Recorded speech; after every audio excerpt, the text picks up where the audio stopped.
have enough sex. We have a lot of guys complain they're not having enough sex. How do you define what enough is? That's a really good point. How do you define what sex is? Well, okay, so there's two issues, because most less evolved men define sex as penis and vagina. Right. Boom. And the reality is that is not the only thing when it comes to sex. And if that's how you define sex, I feel really bad for your partner, because if she's part of the 80% that can't orgasm from penetration, sadly lacking. Yeah. Sex, it isn't and here's the thing, the key question is, are you focusing on connection and intimacy? Because sex and great sex is a byproduct of connection and intimacy. And here's what we found in mentoring men, when men work on themselves and evolve to a grounded, confident, masculine man who understands that connection and intimacy are the key. The quality of the sex, the connection and the intimacy go up to the point where there isn't an issue of we're not having enough sex. When you're looking at volume as your barometer, you're measuring it wrong. I'll be a little vulnerable. There were times in the first year of our relationship, our Sundays would go on for hours and hours.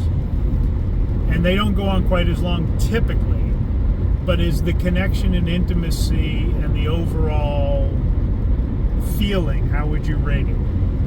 Same, better, worse? I would say better.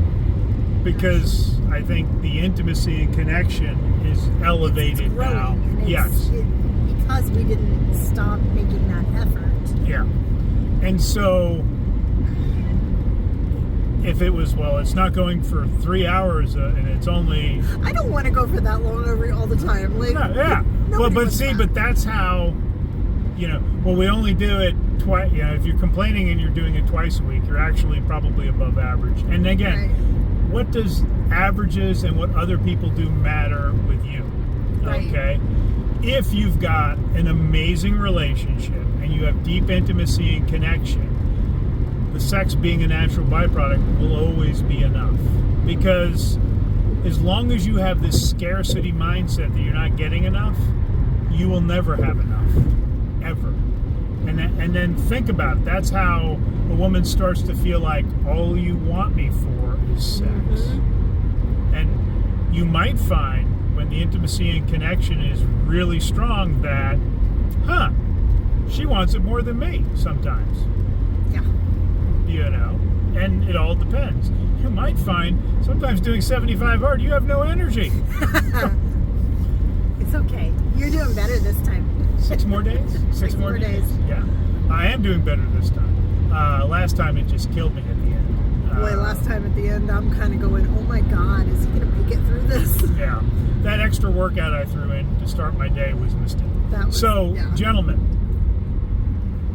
you can never get enough of something that you aren't defining correctly, that you're looking at incorrectly. And if you're not, focus on the connection, focus on the intimacy, focus on the non-sexual touch, the drive-bys, because all of that builds, the flirty texts, that's the thing that leads to great sex. And then be intentional. Fuck first if there's no kids in the house before going out for the evening, okay? Before you have a full stomach and it's been a long day. When you said flirty texts, my mind immediately went to, I was in the middle of filming a video one time, and he was out away from the house, and he sent me something that was so wrong and so right at the same time.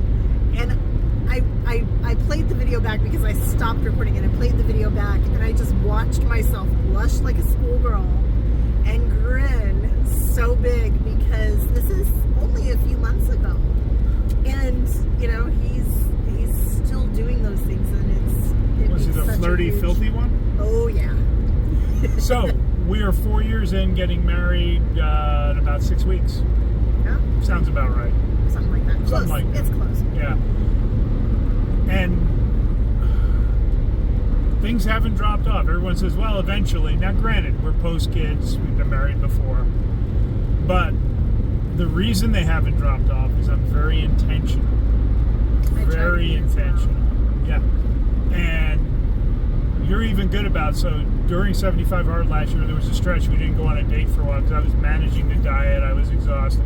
And all of a sudden, one day I went like, we haven't been on a date in ages. And I'm the guy who plans all the dates. And I gave some thought to it. I'm like, steakhouse, I can work my diet. And do you remember what you said? Something along the lines of, I know that this isn't forever, and I was just waiting for you to do what you had to do. Yeah, because I had a track record. And I could have planned something during that time, but also I was giving you the space to do what you needed to do. And you've gotten to plan some things. Yes. This year. And quite honestly, it's worked out great, but I lead the romance and I plan the dates. And like I said, I got a little rundown, and I almost like seeing it better, like you set the tone. Okay. You know, it's like, I mean, I feel like that conveys it a little better in some ways, because it's not saying that I can't take the lead. It's, you set the tone. Yep. And I'm going to respond to that tone. Well, and with one of the dates that you planned, you were like, all right. And I was like, oh, it's probably here or here. And you're like, nope. And I'm like, what? And because you were worried about it. You were stressing a little bit about planning the date. I was. Turns out it was one of my favorite restaurants, which I completely forgot about because it wasn't in the diet plan while I was doing some stuff. And so it was like, oh, crap. Kind of dropped off of my radar, and it was awesome. So, men, lead the romance department, set the tone, plan the dates. And don't worry about the sex. It'll take care of itself. You'll have enough when you have great intimacy and connection. If you want to work on yourself, down below, contact information. Also a thing for mentoring men for free courses. Come join us. Talk to you later.